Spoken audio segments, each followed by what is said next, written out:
بسم اللہ الرحمن الرحیم۔ السلام علیکم ناظرین، اللہ کے نام سے شروع جو بڑا مہربان نہایت رحم والا ہے۔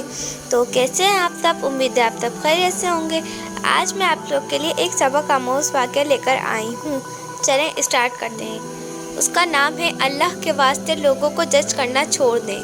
دو لوگوں کا انتقال ہوا، ایک ہی دن ایک ہی وقت، اور ایک کا انتقال مسجد میں ہوا اور جبکہ دوسرا مرا نائٹ کلب میں۔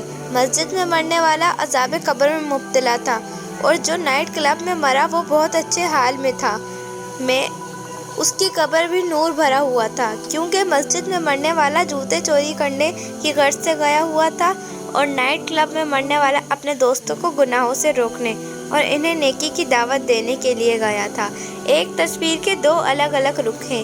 اگر ہم پہلا رخ دیکھیں تو ہمارے نزدیک نتیجہ مختلف آئے گا، تو اسی لیے لوگوں کو جج کرنا چھوڑ دیں۔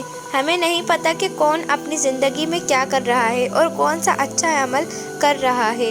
اللہ کو ہمارا کون سا ایک عمل پسند آ جائے گا جو ہم لاکھوں گناہوں کے ہوتے ہوئے بھی ہمیں جنت میں داخل کرے گا، یا کوئی چھوٹی سے چھوٹی خطا میں اس حساب پر شرمندہ کروائے گی۔